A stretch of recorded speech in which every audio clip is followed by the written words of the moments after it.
Welcome back to another episode of the Rock Your Comeback podcast. I'm your host, Nichole Eaton, and I might be the most excited for any guest that I have had on this year, actually.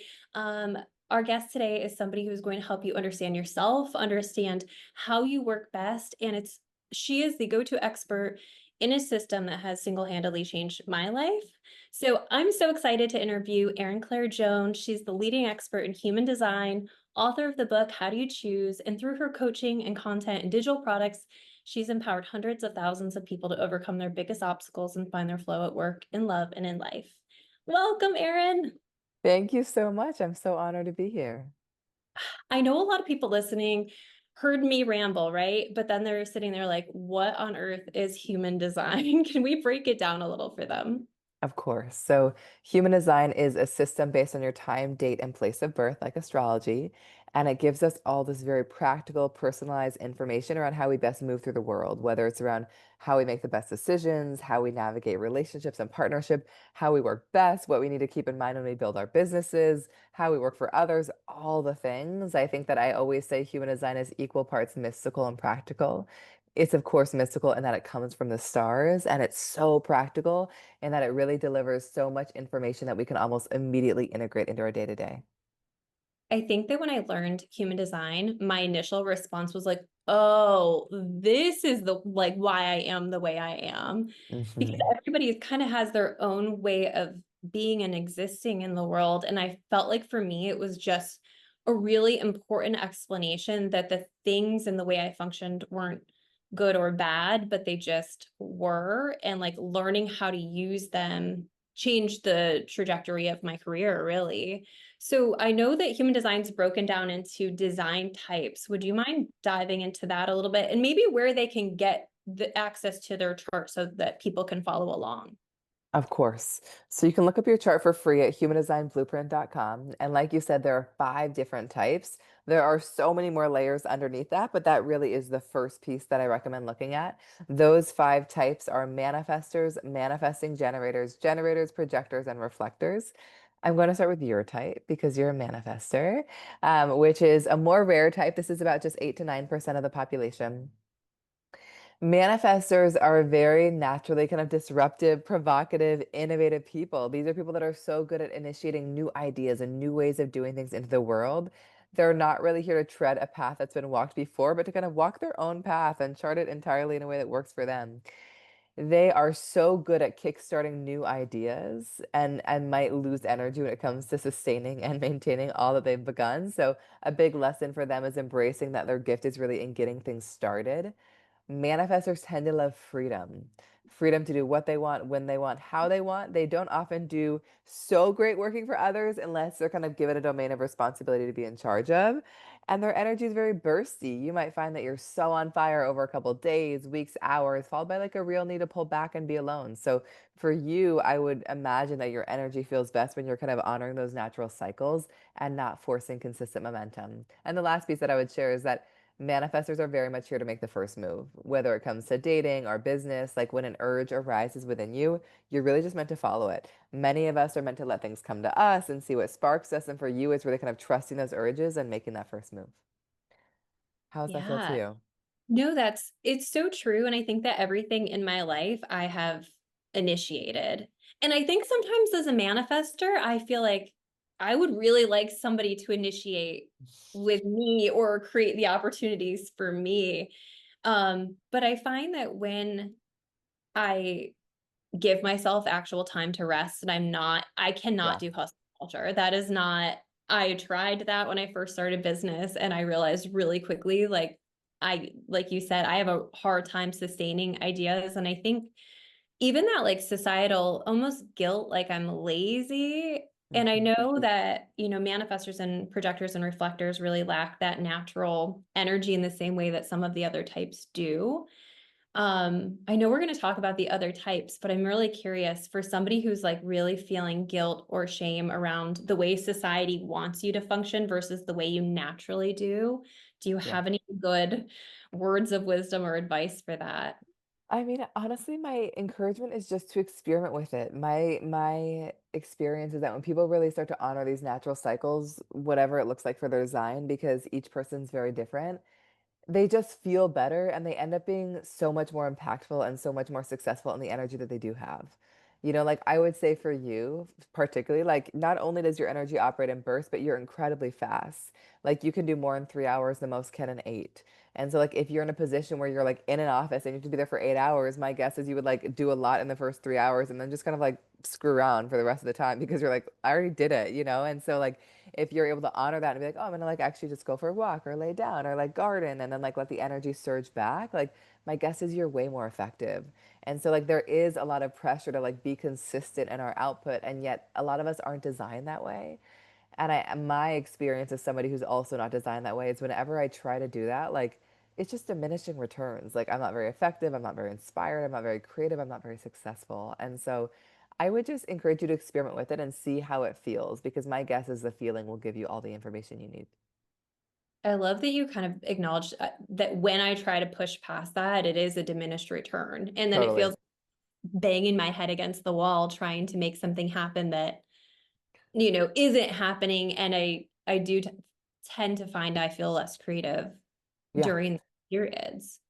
And also, again, every type is different, but let's talk about manifestors. Like, it's you are here to like have all these new ideas that you bring to life, but those ideas often come to you in rest, in quiet, on walks, in showers. So, like, if you're in this very overzealous mode where you're not giving yourself permission to rest, you are also making yourself unavailable for new ideas to come. And so, like, rest is actually like the way through which you like discover the next thing you're meant to create in the world. So, it's so beneficial to everybody that you actually carve out that space. How do you work as a manifester as a parent? I feel like parenting, and I guess the same with a projector, which we'll talk about momentarily, but I feel like the demand on your system to go, go, go and be, like when you're a parent is different than, let's say, work and finding rest in work. Yeah. Are you a parent? I am. I have two girls. And Oh you're a my newer parent, God. right? You have babies, I also have two girls. How old are your girls? 17 and 14. Oh my gosh, amazing. Yeah, mine are 2.5 and 8 months, so I'm a little bit farther behind on that journey. But I guess what I would say is that a couple things that are important for manifestors as parents. One is carving out space to kind of be in your own uninterrupted flow is really important. You're probably going to be able to do it less often as a parent than maybe you were prior. And yet, still, just like if it's for an hour or 10 minutes or 5 minutes, like it can still make a difference. I also think as a manifestor, because you're really here to do things your own way, I think really giving yourself permission to kind of like approach parenting in the way that feels really authentic to you, even though others aren't doing it that way. I sat with a manifestor recently who's a human design reader. She's amazing and she's a manifestor. And she said early on in parenting, and this won't be true for every manifestor, like the constant demands were a lot for her. And so what she ended up doing was switching with her husband. He stayed at home and she built her business. And so she like kind of found a balance between the two, but like being able to like leave the house and have that autonomy just felt better for her. And so I think it just considering like how can you carve out space to be in your own flow, whether it's working or doing something else. And also like something I've discovered as a projector is like also like how can I hang with my kids in ways that don't always require me to exert all the energy. You know what I mean? Like I'm like really good at laying down when my toddler is just like running back and forth. And I'm like, I'm here, but I'm also horizontal. So finding the moments where I need to rest and not feeling need to kind of be up and at them all the time. It's so funny you say that because my husband is a projector, and when the kids were really little, he would let them draw on his back. Like that was like he would just lay on his stomach on the floor and just give them some like washable markers and like have at it. We're all together playing, but he would find like I think there is a whole thing right now with horizontal parenting, but he was Oh my like, God, really? I didn't even know that. oh yeah, Google it. Yeah, it's so interesting. But it's how do I rest and honor the rest, but also interact with my kids, but not at a high level. And even as a manifester, I've said this a million times over. I love the age my kids are at. I struggled 5 and under, like just that constant physical in and out of the car, getting them in the Yes. tub. The physicality of 5 and under was really, really hard for me. And now it's like I have so much fun with my kids, and I don't know, we just have a great relationship and a great time. But 5 and under, I was like Yeah. melting. I was not doing well with that. So maybe for anybody's listening who is a manifestor or projector in design, your time is coming and it will be okay. Find some No, horizontal parenting hacks. yeah, well, no, I think it's helpful to be honest about that, because like I feel like it's a lot as types that don't have consistent energy of like being like I have to keep showing up with this kind of daily devotion. So finding ways to take care of yourself wherever and however you can, even if it's for just a few minutes. Yeah. I have one Okay. last question about manifestors before we Yeah. move. This is personal. And I was like, I'm going to save any personal questions to the end, but I like physically can't. I'm so excited.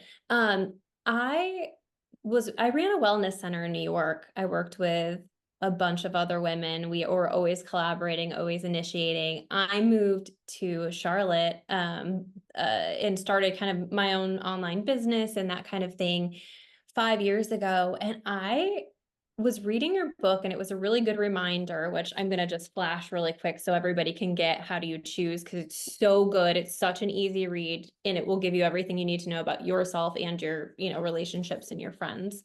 But I'm reading this and I'm like, man, manifestors are not really meant to be solopreneurs.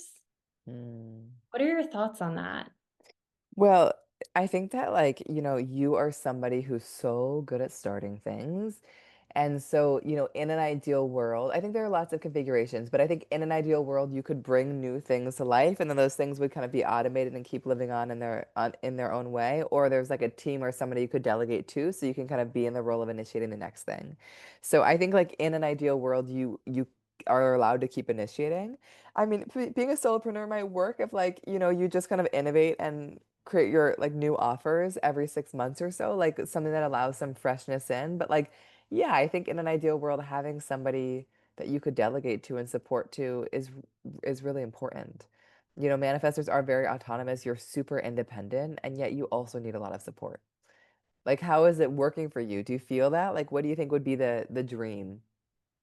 I feel like the last year I've focused on really getting back out into the community instead of exclusively being online, and it's bringing me back to life. Like, I love what I do. I will always love what I do, but I was finding myself losing some passion for it, not feeling inspired.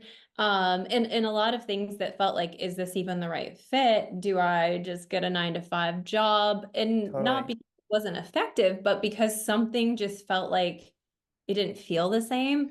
But I have been really intentional about getting back out into the community. I'm speaking a lot more in the community and just working with people, collaborating a little bit more. And that seems so much better. I feel like a lot more like myself when doing that. But yeah, I'm reading your book and I was just like, oh, wow, this is just a great reminder. I think even if you visit human design once, Yeah. going back and just continuing to learn and implement the new things that you're learning about yourself is so helpful.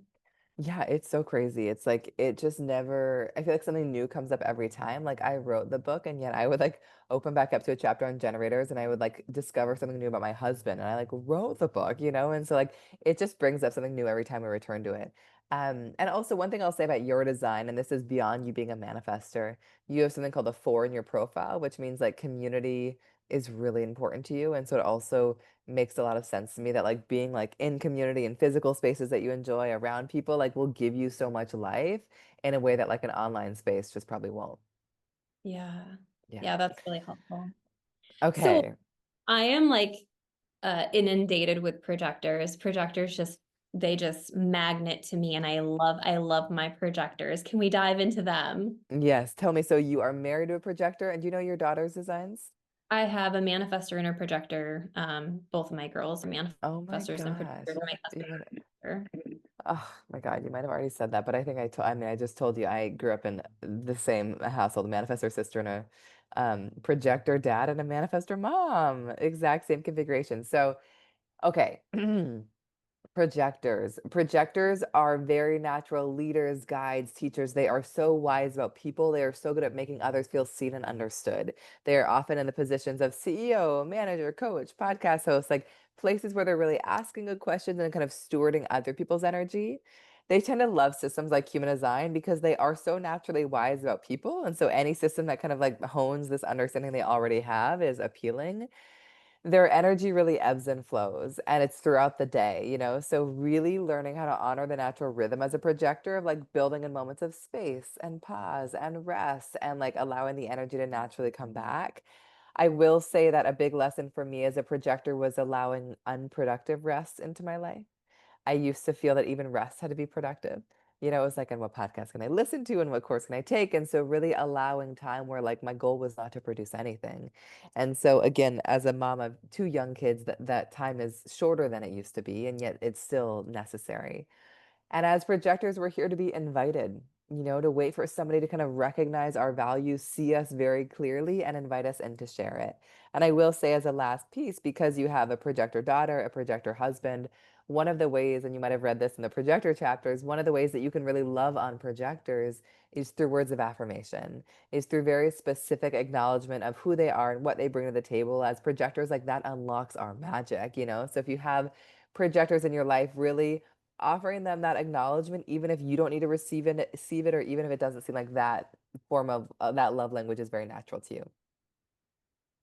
I think having projector, like just so many friends and family that are projectors, the one thing that I've learned as a manifester is that even at like the dinner table, I will ask my daughter what she thinks about it.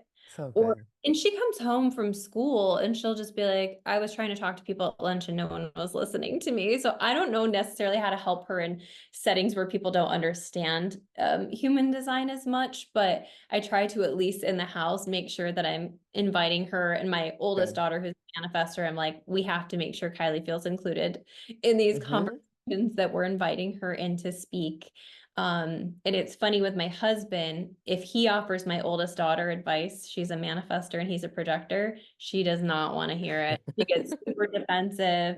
And so it's even just the understanding that sometimes your design impacts your relationships and Oh my knowing God, the yeah. people you love and like knowing how they work. Like for a really long time, my oldest, I was like, before I knew human design, I'm like, she just gets what she wants. Like this girl just she'll walk in a room and just yeah, I remember we were at some place and we weren't familiar with the people and she walked in the room and came back with a huge basket of strawberries. I'm like, where? Where did you get those? She's like, I just wanted strawberries. I'm like, oh, okay.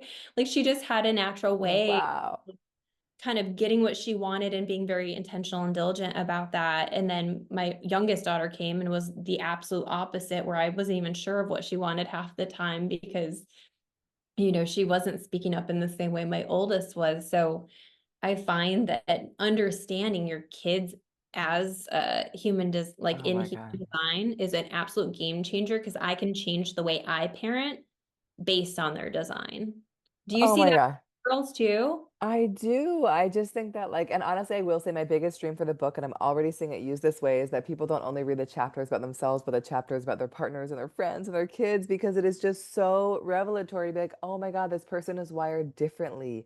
They need something different from me. And I just love, and I'll talk about my kids too, but it's funny hearing you talk because I always find the dynamic between projectors and manifestors so interesting as one who also grew up in that dynamic in my home growing up, because projectors are really here to guide people and manifestors are not here to be guided. So it's just like such an interesting dynamic of like how projectors can learn to offer their insight when they're invited and not force it, and how manifestors can be aware of the need for an invitation and kind of creating that space at the appropriate time. But yes, I have an 8-month-old manifestor and a 2.5-year-old manifesting generator, which I know we haven't talked about. And, I observe their designs so much and I already see how different they are. And, I think something that I really observed in my manifestor daughter is, one, she's like very intense in a way that I just love from manifestors, but like also so peaceful. Like I feel like I could spend like all of my time with her, like in a way that just is like, it just that like the signal that manifestors are in alignment is when they just feel peace, and I just feel that from her.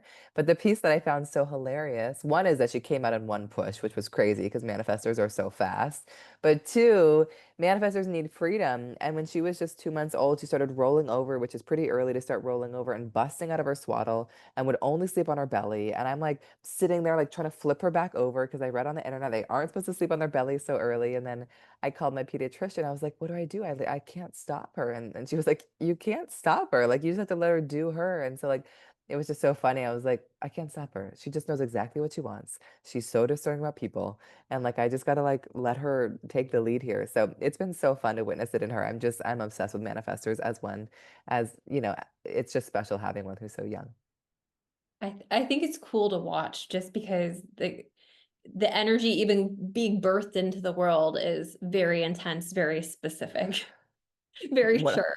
very I know. It was so I literally did not even know. Maybe TMI, but I was just like I had no idea I was pushing and then I was like, "Wait, the head is out." Like I was just like so it was so fast. I was in total shock because my oldest took a lot longer.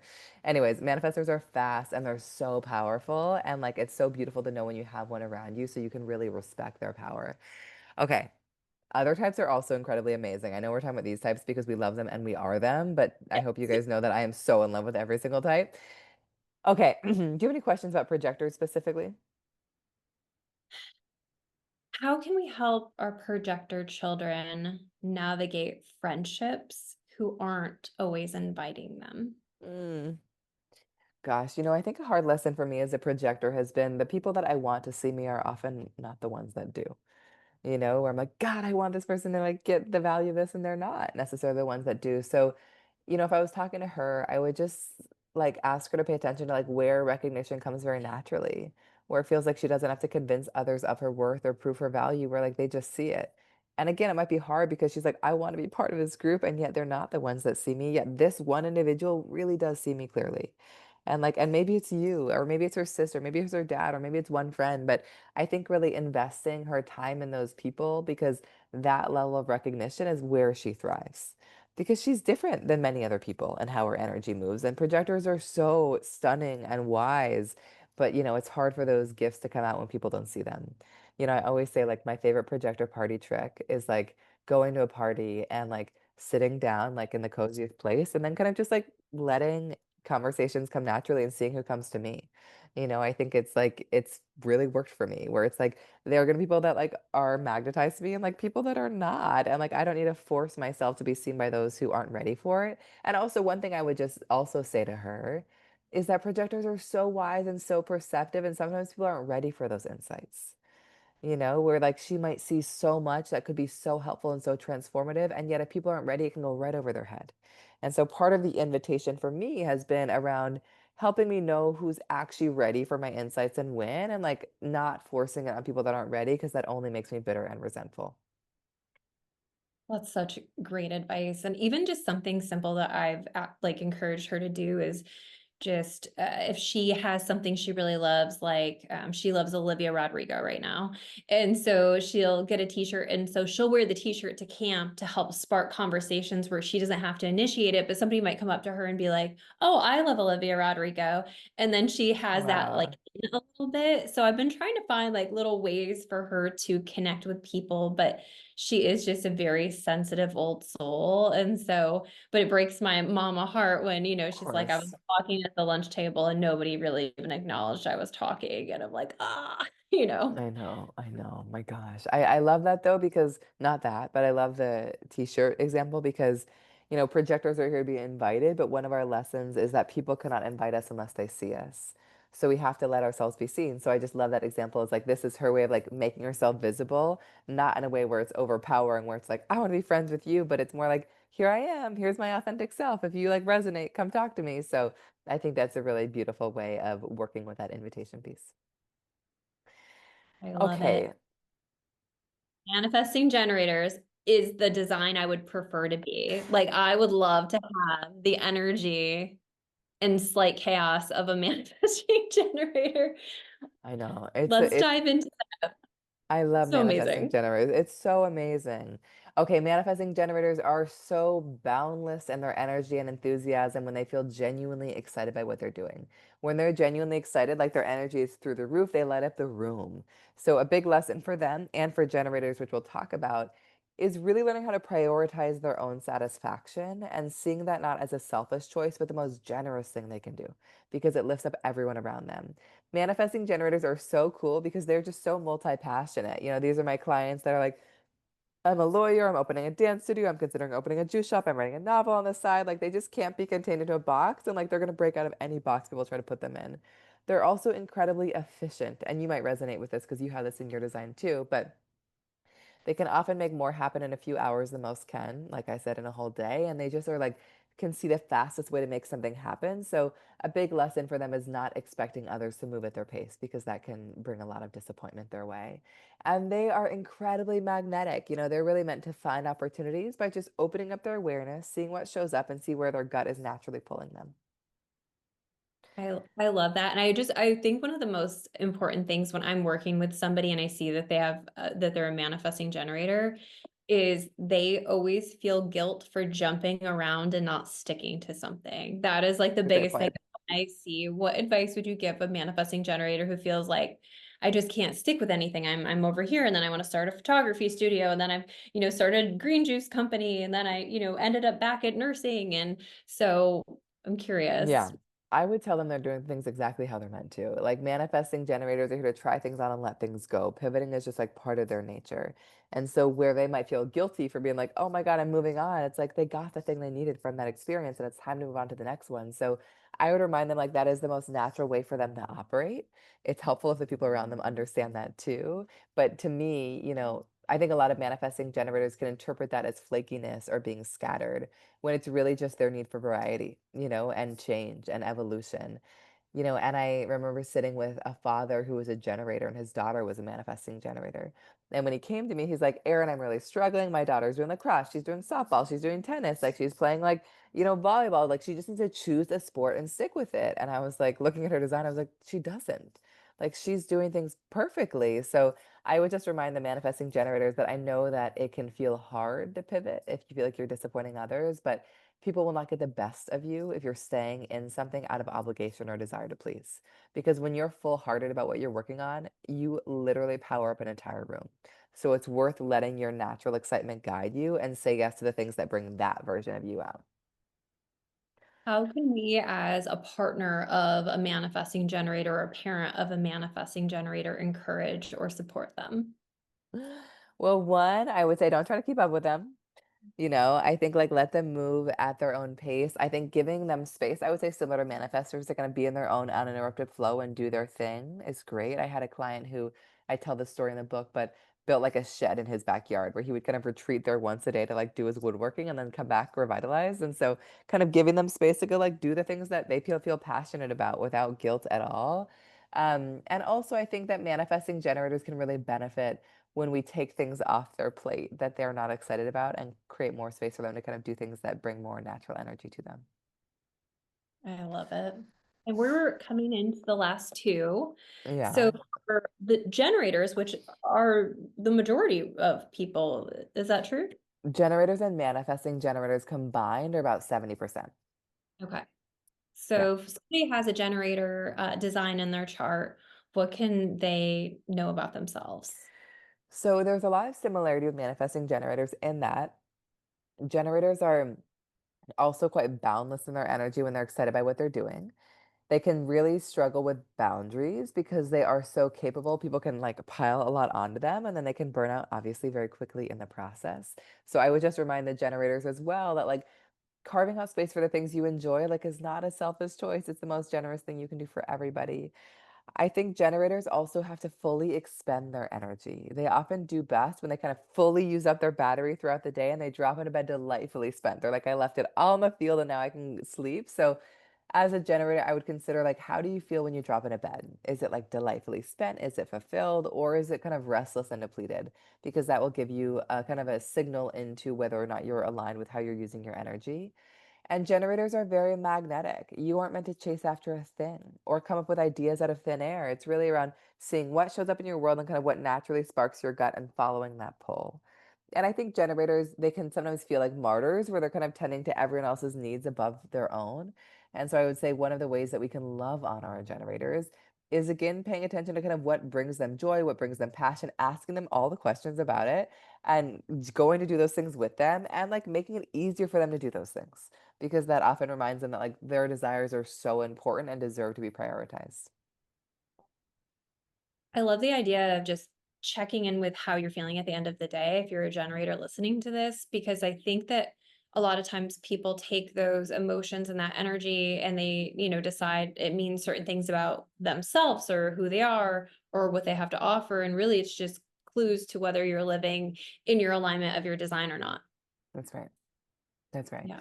Yeah, and it's so I remember being on this retreat and I heard this guy, Devin Vandison, who's a coach, use that term delightfully spent. And I was like, that's it. Like that is when generators and manifesting generators get to the end of the day and they feel delightfully spent. They feel like exhausted in the most fulfilling way. It just like is the perfect indicator they're right on track. And so that's kind of the signal to follow. I love Okay, then we that. have reflectors. Yes. I've Do only you met one ever. Really? Okay. Yeah. So reflectors are 1% of the population, so they are the rarest type. These are people that are incredibly sensitive to their environment. You actually might resonate with a good bit of this description too. They kind of take in and amplify their space. So being in spaces that feel good around people that uplift them is so crucial. It kind of really gets them on the right path. Projectors are also incredibly wise. They see, sense, and feel things that most people miss and can really identify what's not working in a space or out of alignment in a person, kind of how things could be made better. So they really thrive in positions where their perspective is valued for that and they're invited in to share it. What I love about reflectors, and this is actually true of you too, is that they're very fluid. They're meant to have many different purposes over the course of their life, meant to express themselves in many different ways among different friend groups. And so their job is not to force consistency, to not express themselves in just one way, but honor kind of their multidimensional nature and see what feels most like them in each moment. And their opportunities really arise by planting themselves in the right spaces, the right online communities, the right coffee shops, the right cities. Like when they're in the right space and really kind of open to what comes, often the most unforeseen and magical opportunities arise. I love that. Now, because you've read so many charts, Hmm. can you meet somebody and have a good sense of what their design is? Oh man, it's always fun to guess. I'd say my husband's actually better at guessing than I am, but I would say the type that I seem to be able to get most often is manifestors. Like they just have such a distinct energy. Like there's like an intensity to them that they walk into a room and it's just felt. And so I think that I guess for a lot of other ones, I think projectors I'm actually pretty good at spotting too. So I think reflectors are harder for me to spot because they are so vast in their expression. So like depending on the day and when I get them, like I might guess all the different types. What is the one area of human design profile and chart that you wish more people would pay attention to? That would give you Mm, some insight. okay. Well, there are so many pieces that are so useful, like authority, how we make decisions, and profile. But the piece that comes up, which I think is so underrated, is definition. Definition. Do you know this about your chart? I'm not sure. Describe it. I want to see if I know what you're Okay. talking about.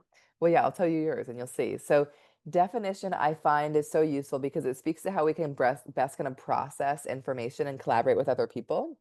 And so this is something I almost always bring up in team sessions or partnership sessions or family sessions because it just reveals how different we each are. Like, as an example, you are what we call an independent or single definition. And so that means you are very naturally independent. There's like a natural like wholeness in your energy where like you're not really here to like be completed by others. Like there's just you're good on your own. Of course you can be in partnership and all the things, but it's really around being with people not because they complete you, but just because they amplify things and they make things better. But I would say for you, it's so important to be in relationships and collaborations where your independence is honored, where you're kind of able to go do your own thing. You're not expected to collaborate all the time. You don't have meetings all day, but like you really have that independence honored and it's not seen as like something wrong. Like I feel like sometimes people are threatened by these people where it's like, I want you to need me more. And like that's just not a yeah, it's just not a great dynamic. So I think really feeling like your independence is honored is often where you thrive. Curious how and if you resonate with that. Oh, yeah. I mean, it's funny because I had a conversation with somebody yesterday, and I don't like to leave my schedule too open, even when people are booking podcasts, because I don't know how I'm going to feel 6 weeks from now to maintain Totally. the do that thing. So I've never really left my schedule open for people to book whenever. I'm really meticulous about offering only certain spaces because I want to honor that need for going Smart. to have coffee by myself or I'm very fine on my own in so many Yeah. ways. It's really cool because I see that with my daughter too. She's very like could never talk to another human, I think, Super unless good. she wants to. And then when she does, she's like a little bubbly thing, but Where do people find their own definition if they're looking in their chart? Where is that So located? if you look up at humandesignblueprint.com, you'll see that there's a list of attributes listed next to your chart under overview.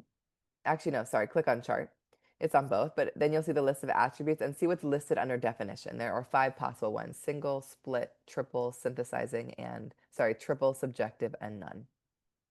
Hey, I've never heard of that before. I'm excited to I dive know into that farther than it's family. so fun. It's so useful because you also like I remember sitting with a partnership, a married couple, and one of them was super independent like you, and the other one was what we call split. And like so she liked being around others, help her process. She often liked to talk things out. And so like they would struggle when an issue came up because he would want to go off and discover it on his own, and she would like need to talk through it all. And so they were believing each other was wrong in their approach, and then they just realized they were really different and that his independence needed to be honored and she needed to find other ways to kind of get her connection needs met beyond him. What is your definition? I'm split. And so and so is my husband, but I think a big reminder for me with split definition is often we are so activated by other people. So I think one way that that has manifested is when I feel stuck or it feels like I'm things aren't really flowing. When I go to work from a coffee shop, even if I have headphones on, it's like the most activating thing for me. So being around others can like bring so much clarity where there was stuckness. So that's just always been a really amazing tool for me to have. And I've also never built a business on my own. I've always had a partner. What is the most important life-changing thing you've learned in your own human design chart that changed the course of your life? Oh my gosh, so many things. I think that honestly, probably that first piece, like when I discovered human design 10 years ago now, I was working at a bunch of startups and I was enjoying it, but felt pretty unfulfilled. And I think what was really revealing is that I was told that like my gift was really kind of seeing people clearly and like and I just was able to realize that like I could build a career around that.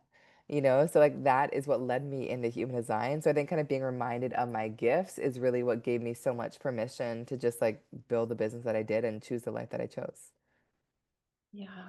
This has been a phenomenal conversation, and I know people are going to rush to buy How Do You Choose? I will link everything in the show notes, but I know people are going to want to work with you, get their charts from you. How can they do that? Okay, so the book is called How Do You Choose? Like you said, a human design guide to what's best for you at work and love and in life. On Instagram, I'm at Erin Claire Jones and Human Design Blueprint. And if you want to work with me, I sell custom guides that are all about your unique design. That's at humandesignblueprint.com, and we have the discount code COMEBACK. That also applies to our course. And also, there are private sessions available at erinclairejones.com. Amazing. Thank you so much for your time. You are absolute magic, and I'm so grateful. My pleasure. Thanks so much for having me.